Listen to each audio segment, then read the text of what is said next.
Circuit Court is now in session. Judge Jules and Judge Langford.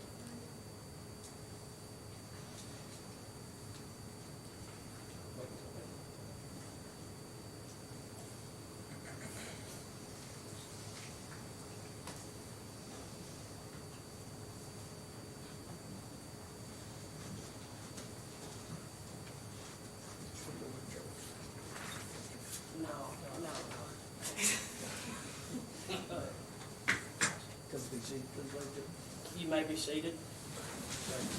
Thank you.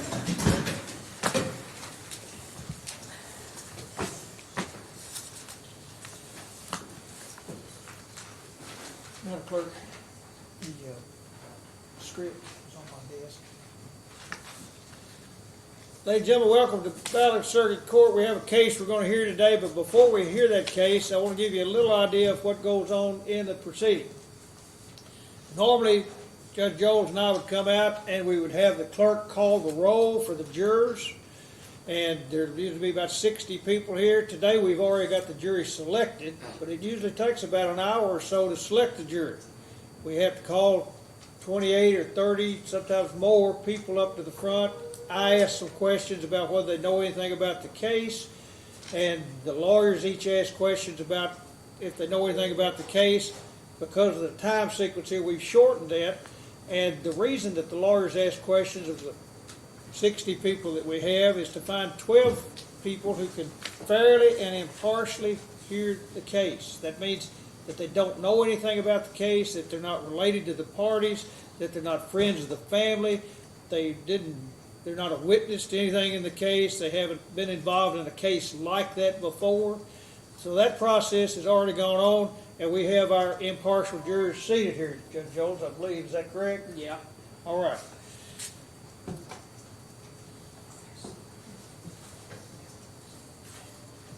Mr. Puckett, Commonwealth ready to proceed? Sir? Yes, sir. Your Honor, we believe that the defendant is guilty of charge and that he is not a madman or insane.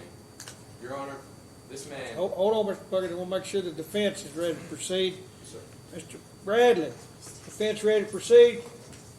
Yes, Your Honor. All right, sir. I believe the Commonwealth has an opening statement. Thank you, Your Honor. Your Honor, we believe that the defendant is guilty of charge.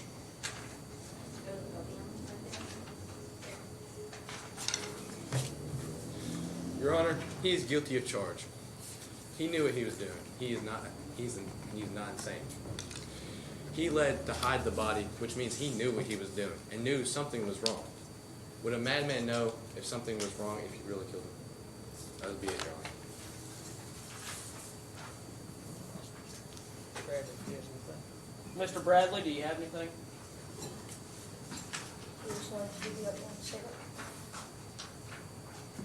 Your Honor, the defendant did not have the ability to distinguish right from wrong. The defendant also cannot accept his madness. This means that the defendant pleads not guilty. All right, sir. Commonwealth calls first.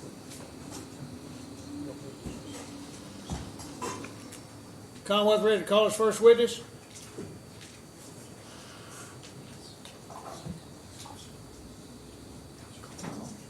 We'd like to call Officer 1 to the stand. All right, sir.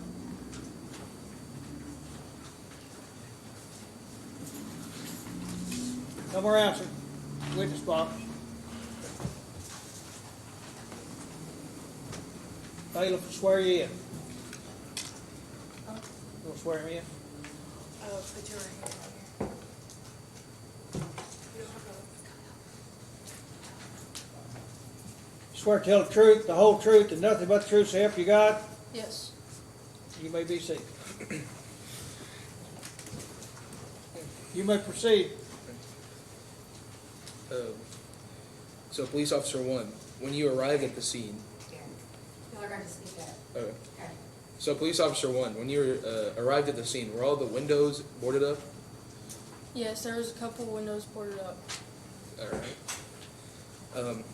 When you answered the door, would you say that the narrator acted or spoke like a madman? No, he talked just fine.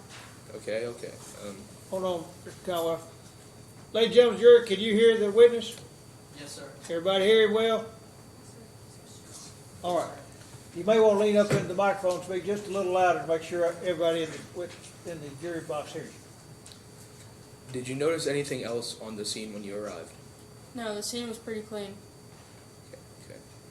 Okay. Did you hear anything when you were there? No. All right. Well, that'll be it, Your Honor.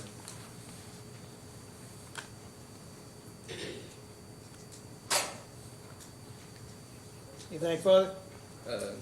All right. Defense have any questions for this witness? No, Your Honor. All right. Any reason for this witness to have to remain with us? All right. Officer, you step down. Thank you for being here today.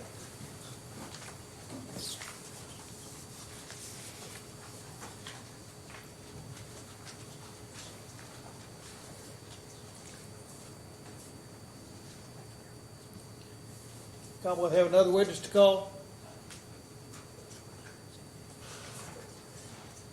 We'd like to call the neighbor to the stand.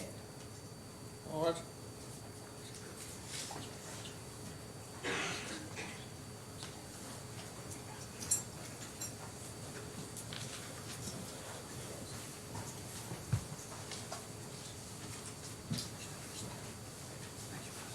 Raise your right hand. Do you solemnly swear that the testimony you're about to give is the truth, the whole truth, and nothing but the truth, so help you God? I do. Thank you. Be seated. You may proceed. So, Mr. Neighbor, so at the time of the crime, what kind of scream did you hear? It sounded like a scream of terror. Did you hear any windows or boards shattering? No.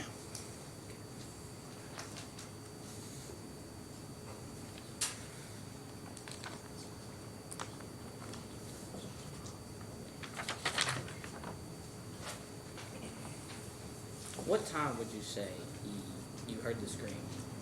Probably around 11 p.m. That'll be it. Defense have any questions for this witness? Yes, Your Honor.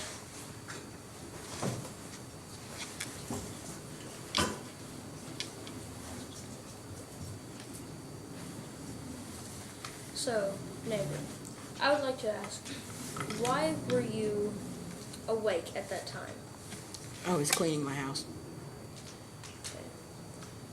And why did you report the sound to the police? because it sounded like a scream of terror. It didn't sound good. Okay, so say they had a nightmare and it sounded like a scream of terror. Would you have reported it then? I wouldn't have known if it was a nightmare. Okay. But if you heard a scream of terror, you would have reported it anyway. Yes. Okay. We have no more questions. All right. Redirect? Any redirect questions? No, Your Honor. No, sir, Your Honor. All right. You may step down. Thank you for being here.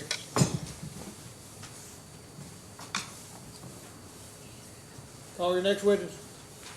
We'd like to call the old man's ghost to the stand.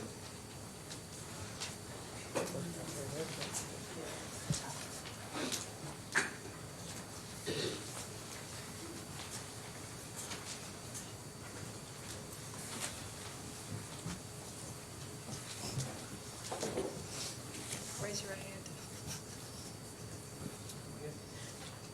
Do you solemnly swear? So, this way.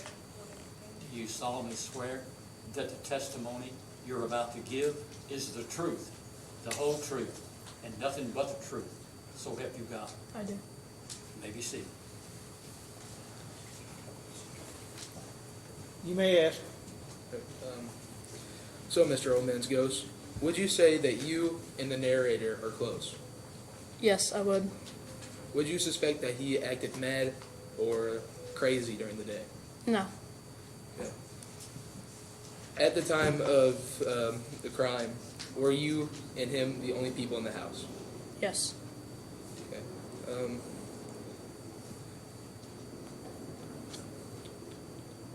That'll be it, Your Honor. No more questions. All right. Defense have questions for this witness? No. Any further need for this witness to be with us? No, Your Honor.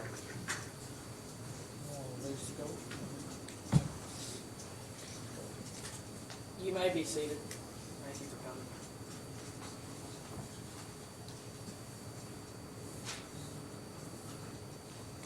Commonwealth prepared to call us next witness?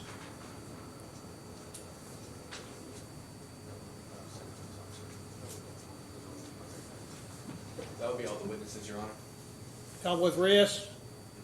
Yes, Your That Honor. means you're out of witnesses? Yes, Your Honor. All right. All right, defense ready to proceed? Yes, Your Honor. You have witnesses? Yes, Your Honor. Call your first witness. We would like to call the defendant to the stand.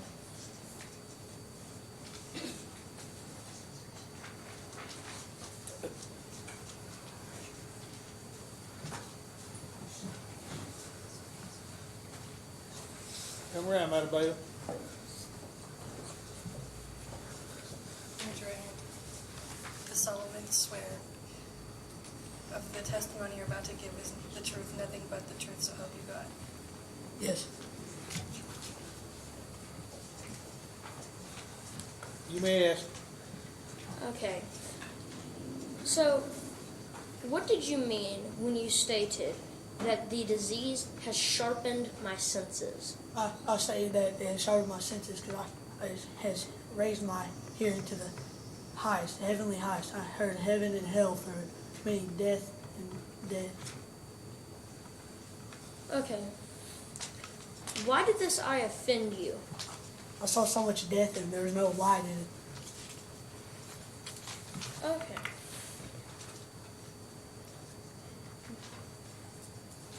We have no more questions for this witness, Your Honor. No further questions? Commonwealth have questions? Yes, Your Honor.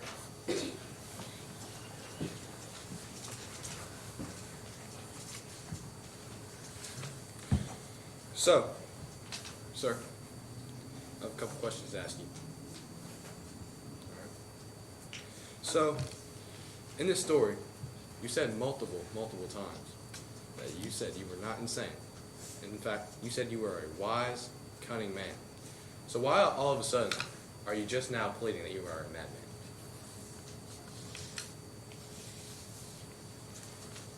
Because I felt like my actions were very cunning. I felt like that I was very raised, that I was very confident at what I did.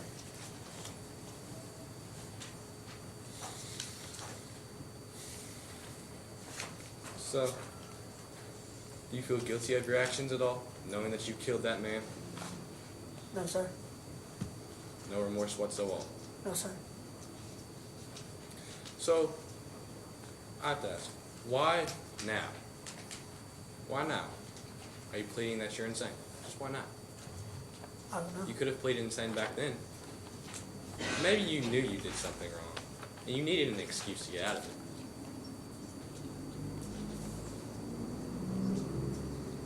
Does that ring a bell? No, sir. That'll be it, Your Honor. Redirect? No, Your Honor. You may step down, Mr. Narrator.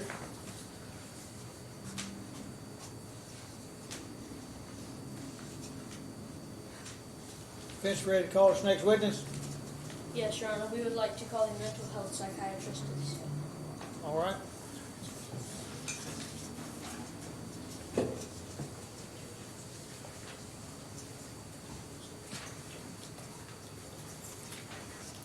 Raise your right hand. Do you solemnly swear that you say the truth, nothing but the truth, so help you God? I do. You may ask. Okay. What is your opinion on the defendant's sanity? My opinion on the defendant's insanity is that he is criminally and clinically insane. Okay. What makes a person clinically insane? Something that makes a person clinically insane is where they do not know right from wrong, fantasy from reality, and they cannot control their impulsive behavior. What makes a person criminally insane? Where they have a mental illness where they cannot where they cannot distinguish that their crime that they have done is wrong. And what is your degree that gives you the proper training to give this opinion? I have a bachelor's degree in psychology and a doctor of medicine degree as well. We have no further questions for this witness, Your Honor. All right. Commonwealth have questions for this witness? Yes, Your Honor.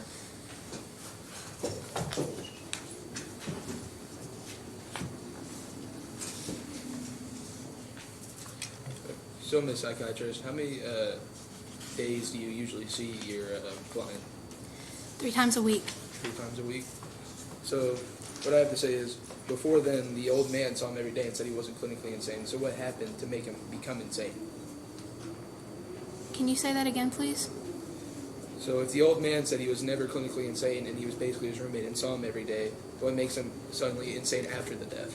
He did not know what he was doing. He didn't know.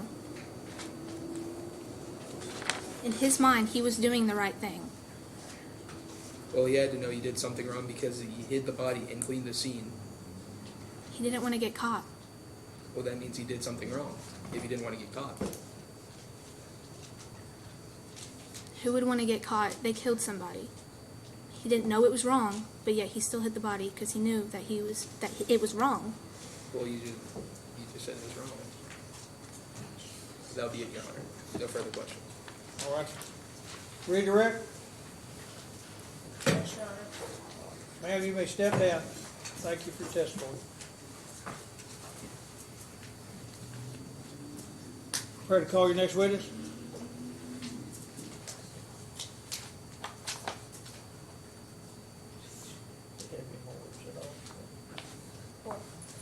Your Honor, we are out of witnesses. Defense rest. Commonwealth have any rebuttal witnesses? I'd like to call the narrator back up to the stand.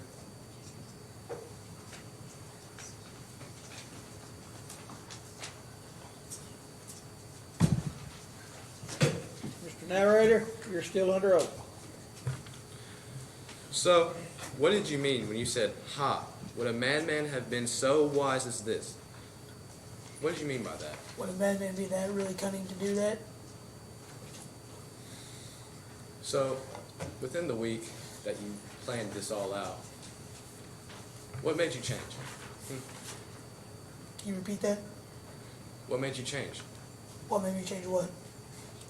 Why, all of a sudden, did you just want to kill him? Was it the eye? Yes, sir, it was the eye. Like I stated, it was death in it. Your Honor, I just don't get how a man would go from stating as himself cunning and wise, and then the very next moment pleading that he is mentally insane. That's 2 completely different stories. That's all I have. Defense have questions, Mr. Narrator? Yes, Your Honor.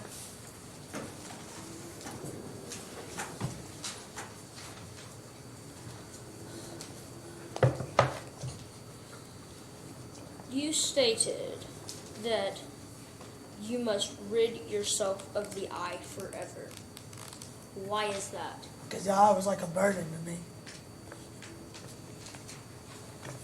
Okay, and then you also said that whenever the police were in the room, you heard a low, dull, quick sound, such as a watch makes when enveloped in cotton. And you stated that that is the heartbeat of the man. Now, did it look like the police officers heard you think? No, sir. So you were hearing things that weren't actually there. We have no further questions for this witness, Your Honor. Redirect. Yes, Your Honor. All right.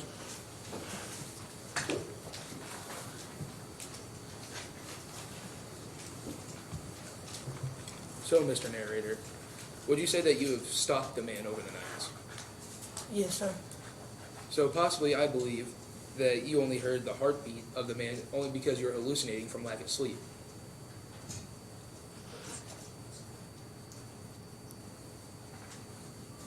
I don't know.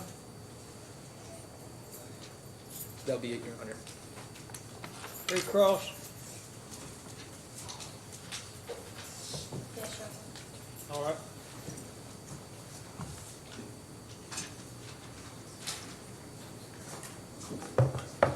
So, when you were stalking the man, would you say, what time would you say that happened? I don't really know.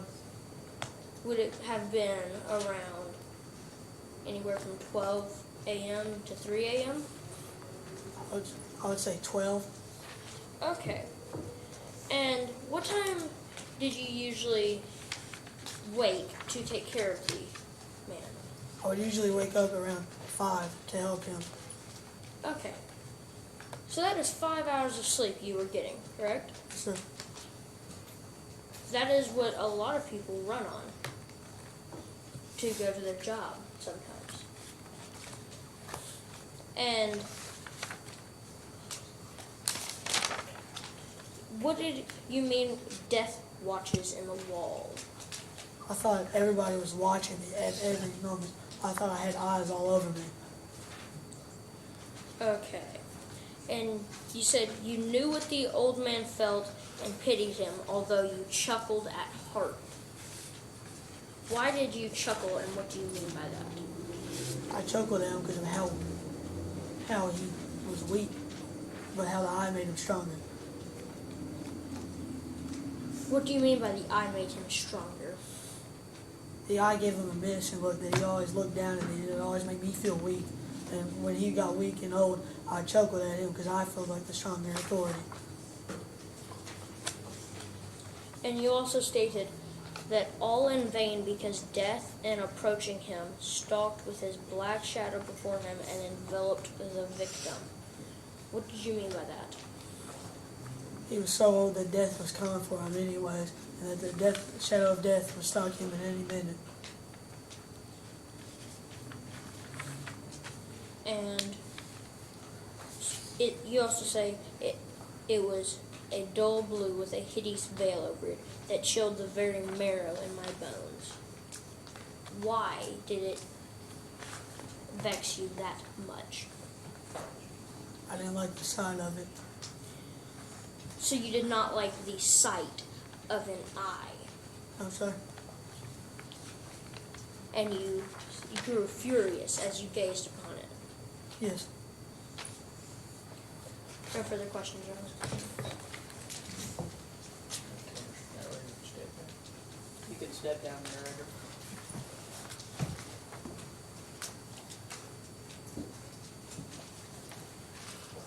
Any further rebuttal? We'd like to call the psychiatrist back to the stand. All right.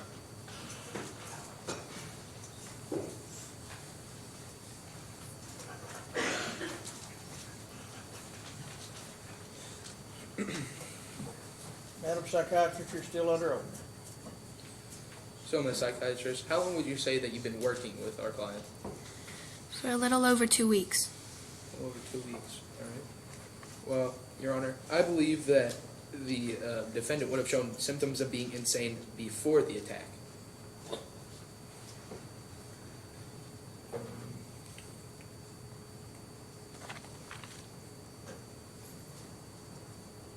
That'll be it, Your Honor, no more questions. That'll be it, Your Honor, no more questions. No more questions? Defense have questions this witness this time? Yes, Your Honor.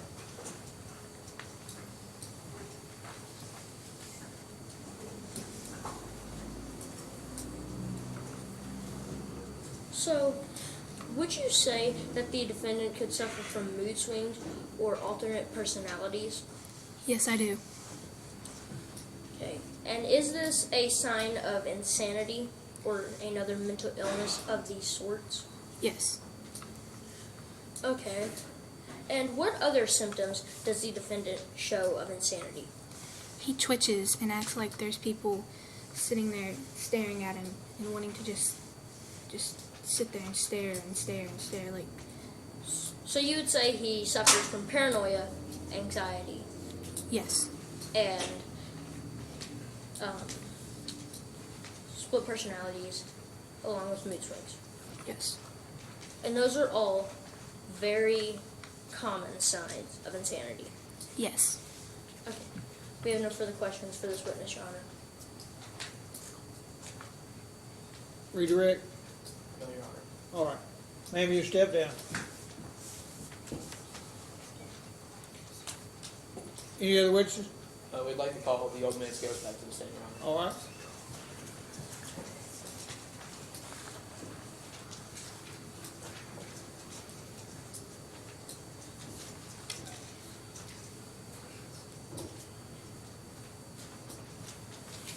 Ghost, you're still under oath.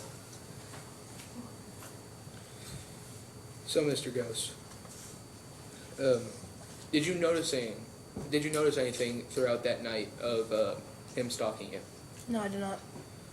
So I believe, Your Honor, that this murder has been planned out, which, takes, control and emotions to think and plan out everything. So you believe he was right or wrong because he realized that he had to plan out before he got caught. Also, I have to say, Your Honor, why would the man be scared of his eye but suffocate him?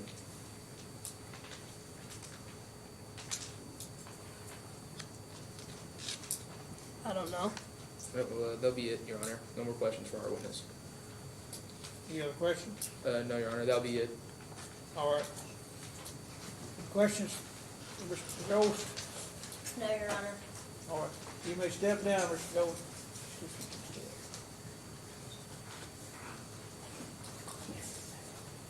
Commonwealth rest. There any other witnesses? No, Your Honor. Commonwealth rest. Sir, rebuttal? We would like to recall the narrator back to the stands. All right.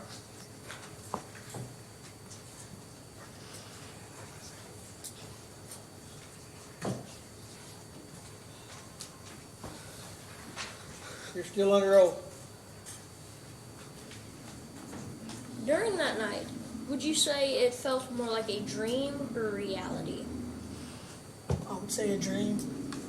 Okay, and you know the difference, but you cannot distinct them sometimes, correct? Correct. Okay. We have no more questions for this witness, Your Honor. All right. Commonwealth has questions for the narrator? Yes, Your Honor.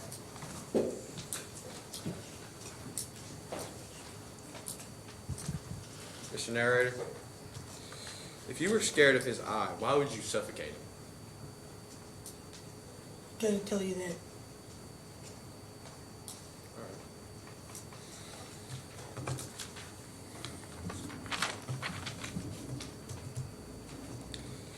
So, why did you stash his body after you killed him?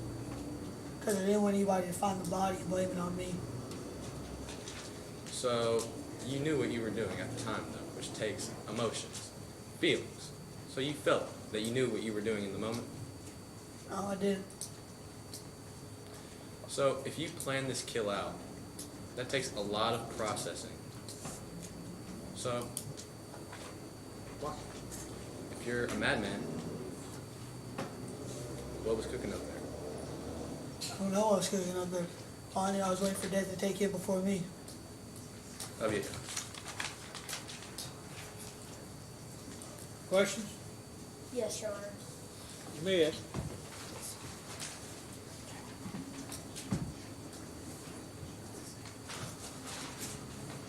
So, did you suffocate the man because it was one way to kill him without seeing the eye? Yes. And if you had have used a weapon of some sort, he would have had his eye open and you would have seen it? And besides the chilling and anger that it filled in you, what other emotions would you say that it brought in you? Fear. Fear. Death. I always thought I was going to die when I looked at it. So, you didn't want to die. No. You wanted to live. Okay. We have no further questions for this witness, Your Honor. All right. Any other questions? Yes, Redirect.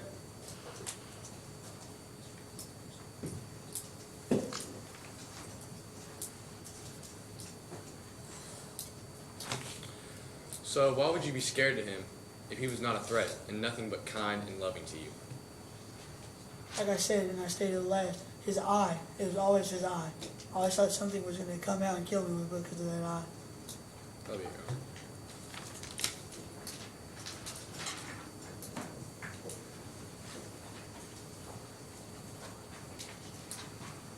Anything else, Mr. Puckett? No, sir. No, sir. All right. Questions? Redirect? No, Your Honor. All right. Narrator, you may step down. Can't have any other witnesses? No, Your Honor. Is that the case? Defense rests. Yes, Your Honor. All right, gentlemen, defense gets to go first. Do you have any closing arguments you wish to make to the jury? Yes, Your Honor. You may address the jury.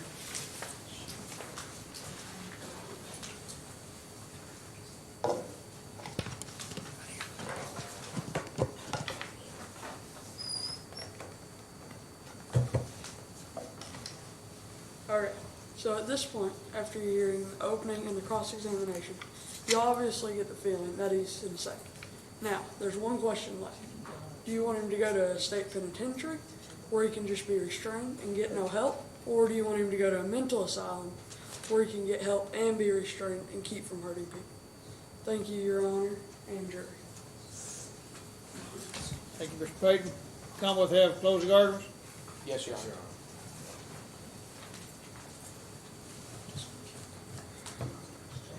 As we've all seen before, this man is not insane, knows what he is doing.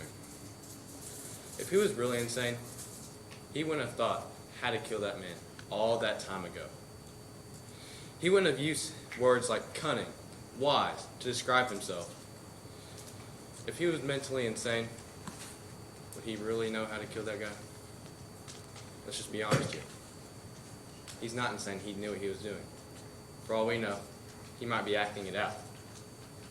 For all we know, he knew what he was doing. And I believe this man is guilty and not insane at all. That would be it. Thank you, Mr. Puckett. Madam Bailiff, come around, please.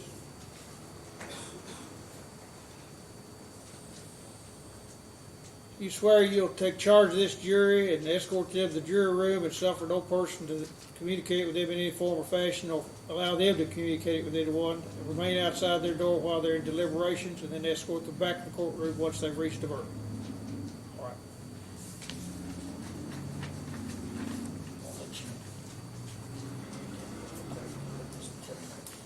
Ladies and gentlemen, you've heard all the evidence you're going to hear in this case. You've heard the arguments. Normally at this time I'd give you a book of instructions, jury instruction, which is the law of the case. Here I'm just going to give you a verdict form. Bailiff will give that to you when you go back to the jury room. Heretofore, you would have been directed not to discuss the case, not to form any opinions. That direction would be reversed at this time. I'm now asking that you go to the jury room, deliberate, talk about the case, discuss it among yourselves, and once you've reached a verdict, write the verdict on this form.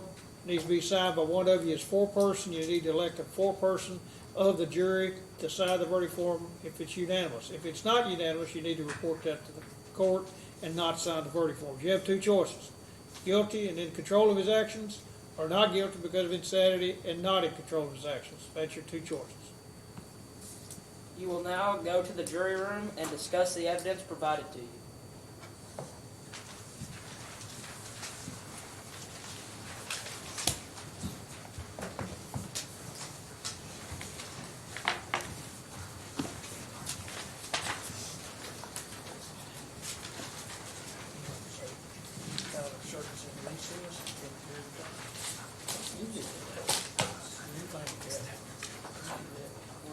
Ballard Circuit Court now stands in recess while the jury is in deliberations.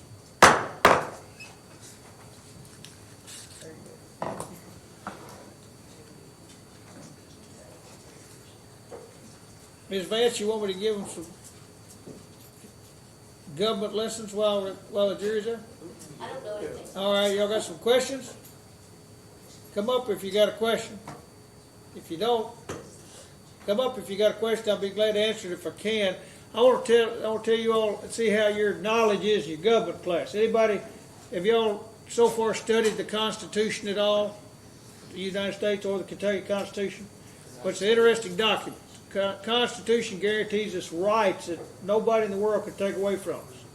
There's a part of that. Mr. Narrator, come up. I'll answer your question in just a second. Part of the Constitution is the first 10 amendments to it. It's called the Bill of Rights. Have a seat, Mr. Narrator. This will take a minute. Yes, sir. Called the Bill of Rights. It's the first 10 amendments to the Constitution. We all take it for granted that it just happened and was going to happen, and it's just the way it is. Well, it might not have been this way, but after the War of Independence in 1776, it took about 13 years to get the Constitution. Now, that's about how old all of y'all are, right? 13, 14? It took your lifetime to get a Constitution.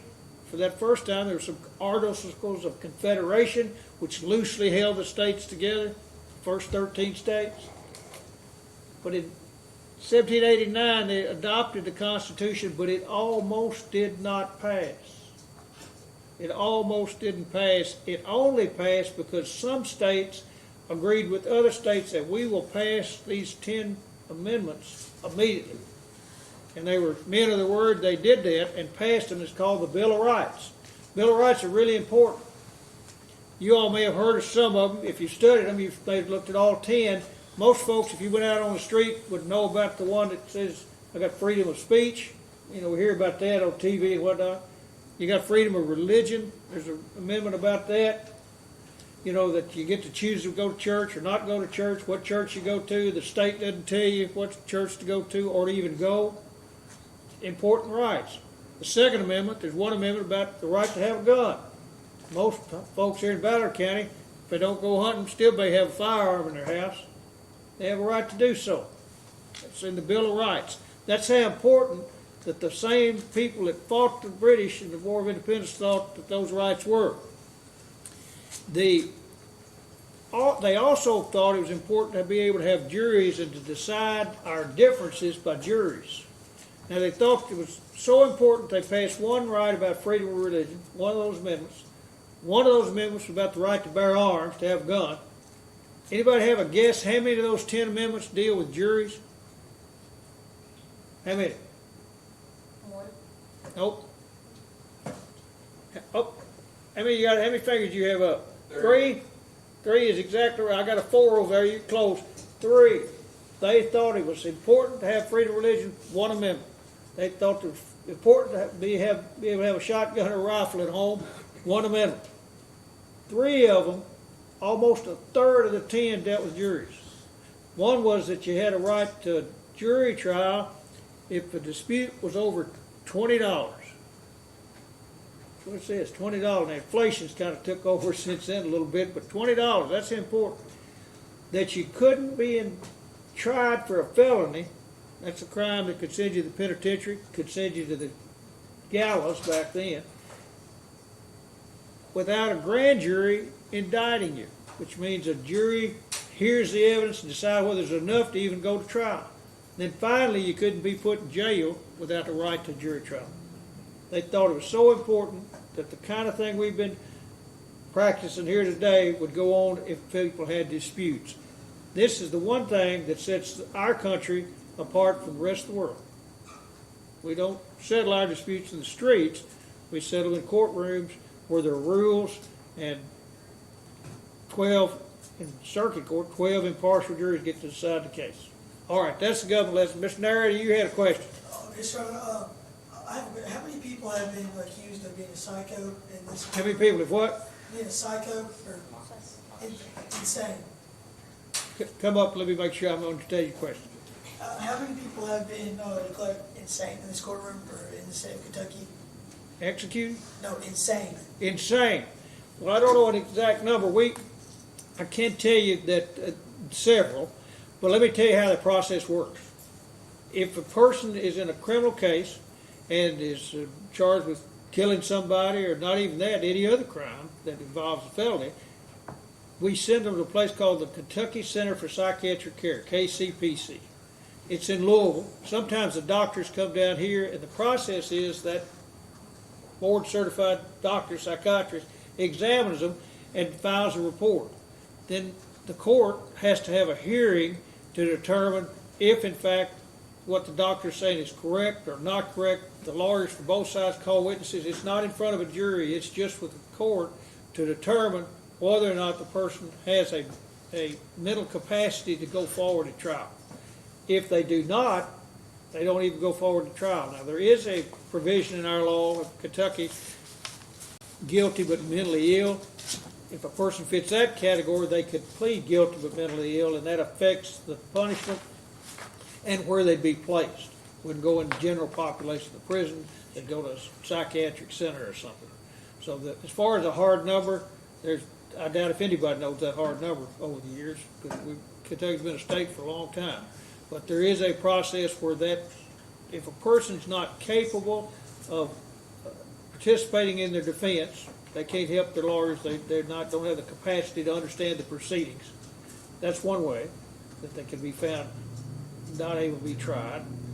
Another way is if their mental capacity is so diminished they could not have understood the fact that it was unlawful to have killed a man and had him on the floorboards. You understand? Yes, sir. All right, sir. Good question. Thank you very much. Yes, sir. Your Honor. Any other questions? Yes, sir. Jury ready? Oh, we have a hung jury. We have a hung jury. All right.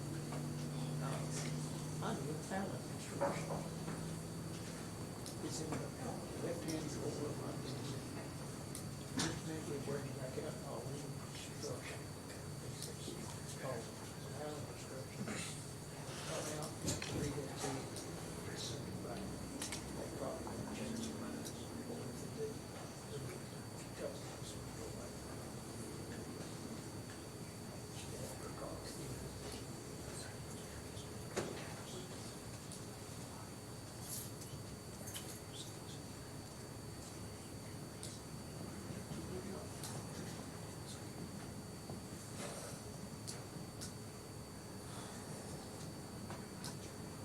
The gentlemen have been advised by the bailiff that we have what's called a hung jury.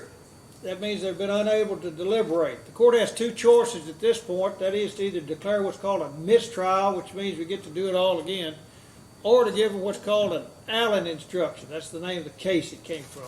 Allen instructions where a deadlock jury is sent back after I read the instruction to them to see if they can deliberate. Do the attorneys have any objection to the court giving an Allen instruction? No, Your Honor. No, Your Honor. All right.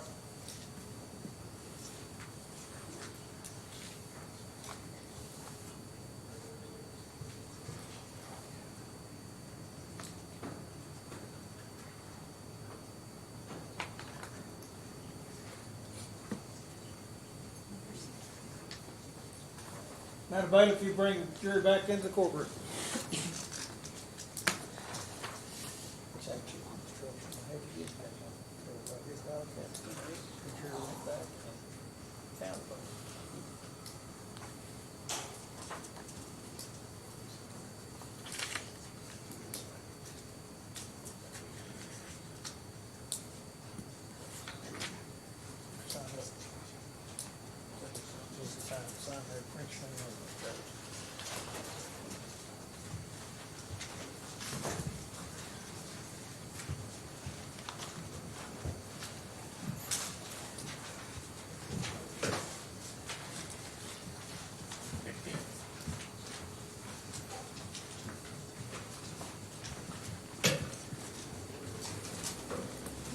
Ladies and gentlemen, the jury, it's my understanding that you've informed the bailiff that you've been unable to reach a verdict.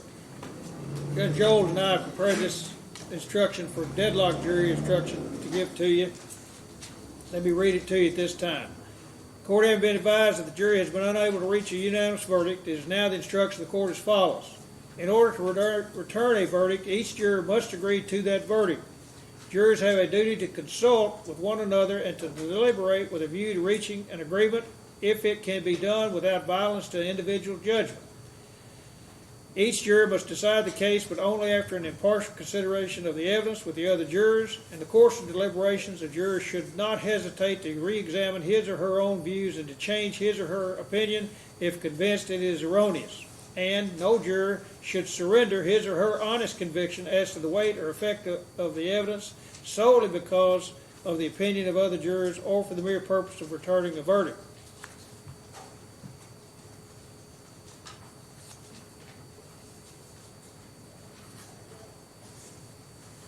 Ladies and gentlemen, jury, if you would again go with the bailiff, she would let you take that instruction with you. If you're able to reach a verdict once you have discussed the case further, please advise the bailiff and come back to the courtroom.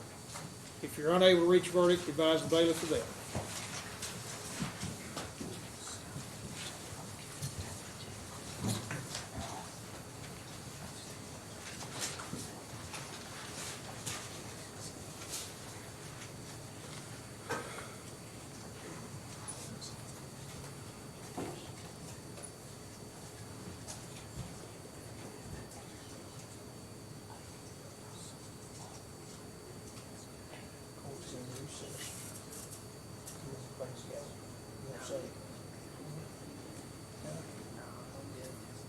Court's again in recess while the jury is in deliberations.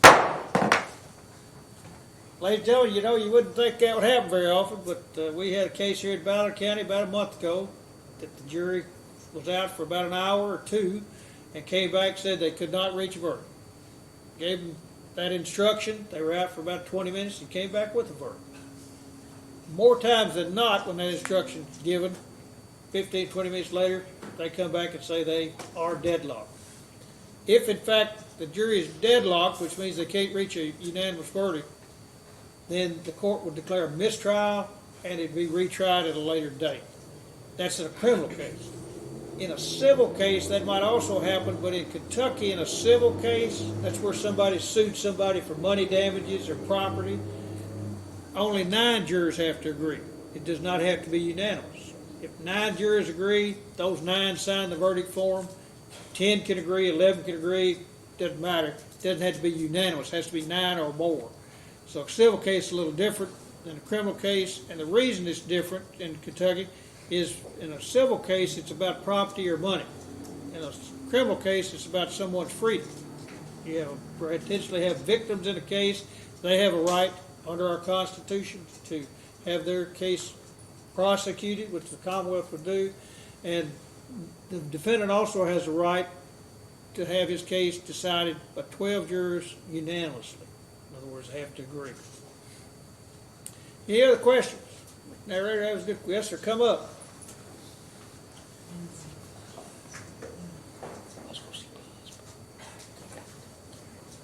Yes, sir. What made you want to become a judge? You know, I was thinking about that while this was going on. When I was in probably the 1st or 2nd, 3rd grade, and I grew up in Fulton County, my dad was the county clerk, so he worked at the courthouse. School wasn't too far away, so I walked with my book satchel from the courthouse, from the school to the courthouse every afternoon, and I did my lessons on the interior steps, circular steps of that old courthouse, and I'd see the lawyers coming down, and I thought, you know, that might be something good to do. Your Honor, verdict's coming back. I'll give you the rest of that story in a second. Okay.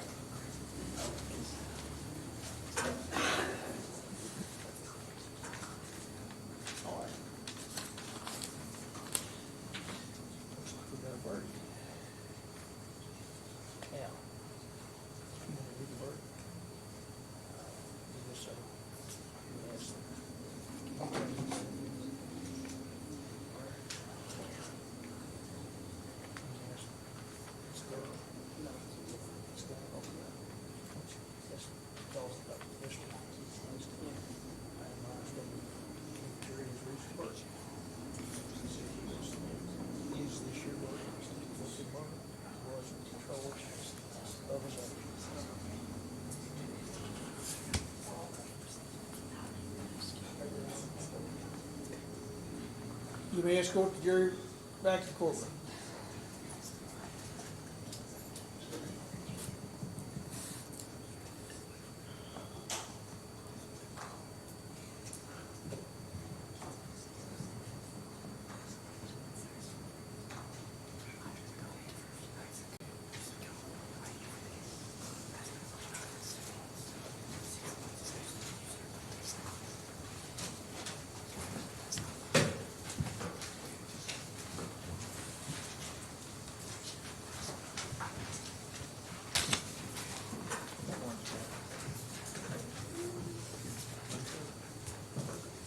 Mr. Ballard, I understand your jury has a verdict, Yes, Your Honor. and that is guilty of murder. He was in control of his actions. Yes, Your Honor. Now, we poll each other, ask each of them if that's their verdict. Ms. Delph, is your verdict guilty? He was in control. Yes, Ms. Bodell, is your verdict guilty and in control? Yes. Ms. Jones, is your verdict guilty and in control? Yes. Mr. Austin, is your verdict guilty and in control? Yes, Your Honor. Mr. Pittman, is your verdict guilty and in Yes, control? Your Honor. Mr. Forrester, is your verdict guilty and in control? Yes, Your Honor.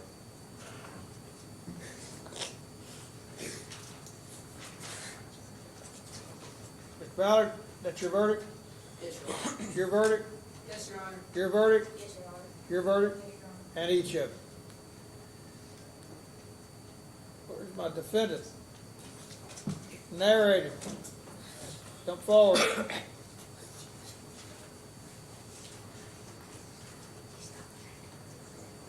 Narrator, jury here at Ballard County, your peers has found you guilty of murder.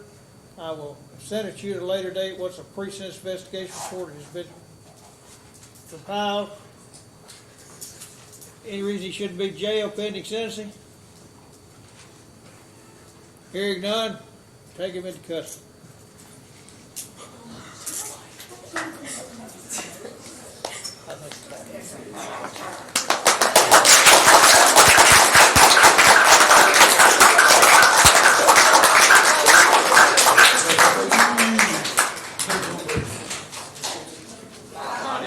This session is back.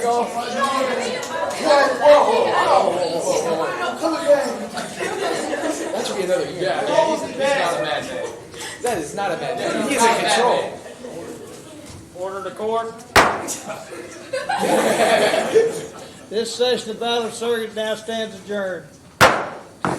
Thank you all very much. You did a great job. Thank you, Greg.